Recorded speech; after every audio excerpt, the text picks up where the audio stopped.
Bonjour mes chers élèves de la classe de 3e. Aujourd'hui, nous allons voir la deuxième partie du cours sur les racines carrées. Et dans cette partie, nous allons nous intéresser aux opérations sur les racines carrées.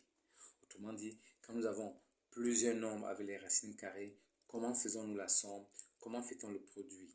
Comment fait-on le quotient? Alors, commençons par la somme. Si nous avons A, un nombre positif ou nul, on a expliqué que la racine carrée contient ce nombre-là, peu importe B et C, qu'ils soient positifs ou nul ou négatifs, ça c'est pas un problème puisqu'ils sont devant le radical. Nous avons dit que c'est sous le radical que le nombre est obligé d'être positif.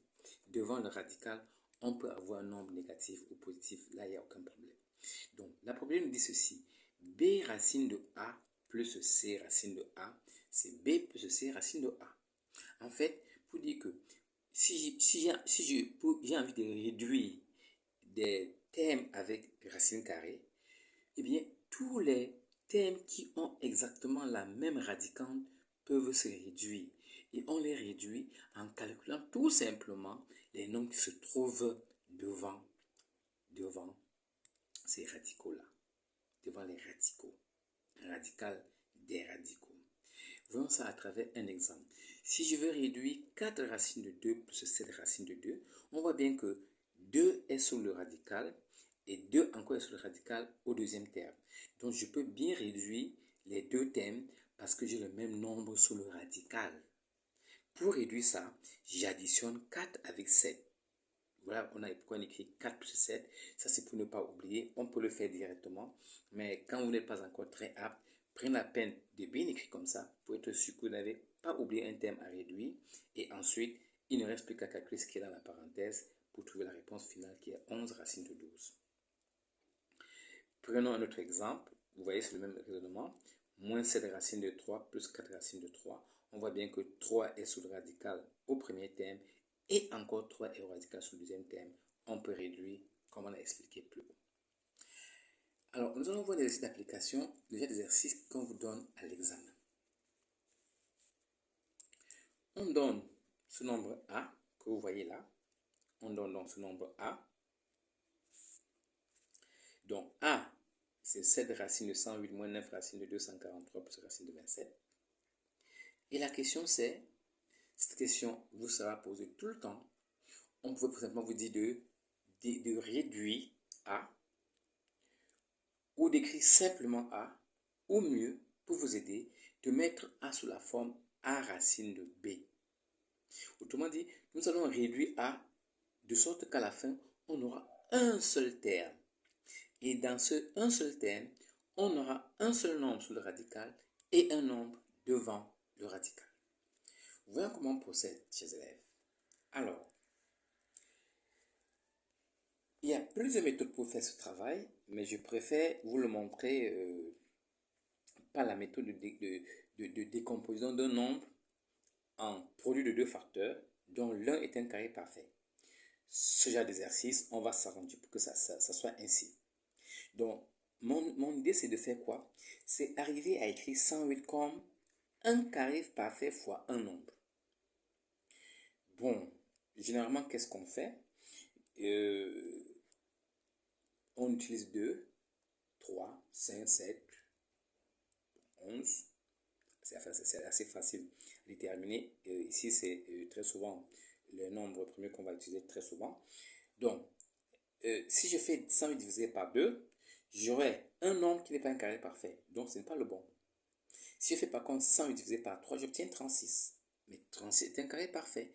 Ok, donc au lieu d'écrire 108, je peux l'écrire comme produit de deux facteurs, dont un des deux facteurs est un carré parfait. Justement, c'est ce que j'ai ici. 36 fois 3, ça me donne 108. Mais 36 est un carré parfait. Du coup, en divisant 243 par 3 également, j'obtiens 81 et 27 par 3, j'obtiens 9. Donc, à ce niveau, au niveau de cette deuxième ligne, j'ai fait un grand travail où j'ai réussi à décomposer chaque nombre sur le radical comme étant le produit, d'un nombre, comme étant le produit de deux nombres dont l'un est un carré parfait. À partir de cet instant, qu'est-ce que je vais faire? Je vais appliquer la propriété qui me dit que la racine carrée du produit est égale au produit des racines carrées. Donc, la racine carrée unique qui comporte ce produit va être découpée en deux racines. Et donc, j'aurai donc racine de 36, mais je n'oublie pas le 7 qui est là. Et j'aurai racine de 3. Je fais la même chose pour les autres termes. Et j'arrive au niveau de cette troisième ligne. Maintenant, il ne me reste plus qu'à simplifier. Un carré parfait, c'est un nombre qui va s'écrire sans le radical, dont la racine de 36 me donne 6. D'où 7 fois 6.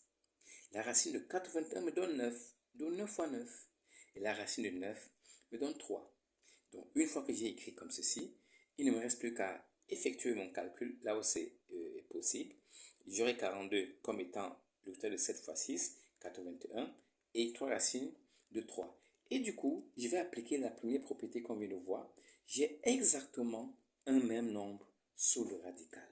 J'ai exactement un même nombre sous le radical. Réduit donc mon nombre, c'est tout simplement réduire les nombres qui sont devant les radicaux, à savoir 42 moins 81 plus 3. Et le calcul nous donne le résultat final qui est donc moins 36 racine de 3. Voici, si vous voulez bien, la deuxième propriété qui va nous permettre de calculer avec le produit. Comment faire la multiplication? Cette fois-ci, nous avons B et D qui sont deux nombres positifs ou nuls. Eh bien, A racine de B fois C racine de D, c'est AC fois BD. Mais qu'est-ce qu'on fait? Je multiplie les nombres qui sont devant les radicaux entre eux et ceux qui sont dans les radicaux entre eux. Les nombres qui sont devant les radicaux, je les multiplie entre eux. Et les nombres qui sont dans les radicaux, je les multiplie entre eux. C'est la propriété aussi simple que ça. Et si vous avez fait une multiplication avec un nombre qui n'a pas de radical, vous allez simplement multiplier ce nombre-là par le nombre qui est devant le radical. Bien. Alors, voyons quelques exemples. Nous voulons calculer 2 racines carrées de 3 fois 4 racines carrées de 5. Je multiplie les nombres qui sont devant les radicaux entre eux, dans les radicaux entre eux. Donc 2 fois 4, donc ça c'est ceux qui sont devant les radicaux. Je les multiplie et je les écris devant le radical du résultat. Et je multiplie ceux qui sont dans les radicaux entre eux et je mets exactement sous le radical du résultat, d'où la réponse finale 8 racine de 15. Le deuxième exemple, c'est exactement le même principe que nous avons et on trouve moins 21 racine de 6. Voyons une application où nous allons développer et réduire, avec les racines carrées. C'est le principe qu'on a expliqué. Donc, développons et réduisons ces trois exemples-là, le A, le B et le C. Allons-y. Eh bien, j'ai un nombre devant la parenthèse. Ce nombre va être distribué à tous ceux qui sont dans la parenthèse. C'est-à-dire que ce nombre va multiplier le premier terme de la parenthèse, le même nombre va multiplier le deuxième terme de la parenthèse. Il nous explique à appliquer ce que nous avons expliqué. Nous avons 2 racines de 3 fois moins 2. Mais qu'est-ce qu'on voit ici? 2 racines de 3 fois moins 2. On voit bien que c'est un nombre avec la racine, avec un nombre qui n'a pas la racine. Nous avons expliqué que je multiplie le nombre qui est devant le radical avec ce nombre. D'où le moins 4 racine de 3. Et là, j'ai affaire à la multiplication de 3 par 2. Ici, il n'y a rien devant, donc c'est 1. Donc ça fait 2 fois 1. D'où 2 racines de 6. Allons-y avec racine de 3 moins racine de 2 au carré. Alors, chers élèves, je vais appliquer ici la règle du produit remarquable A carré. Donc, je prends le premier au carré, moins, parce qu'il y a moins entre les deux termes, le double du premier par le deuxième, plus le deuxième terme au carré. Et maintenant, nous avons déjà dit que si vous prenez la racine de quelque chose au carré, vous avez la même chose. Donc, ça fait 3 ici. Nous faisons la multiplication telle que expliquée plus haut. Donc, 3 fois 2, comme ils sont dans les radicaux, on va les multiplier et on va trouver 6. Et racine de 2 au carré va nous donner 2. Il nous reste plus qu'à additionner ce qu'on peut additionner. 2 et 3 s'additionnent pour donner 5 moins 2 racine de 6 qui est le résultat final.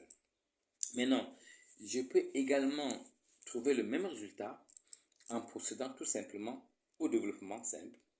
Et on se rappelle que le carré d'un nombre, c'est exactement le produit du même nombre par lui-même.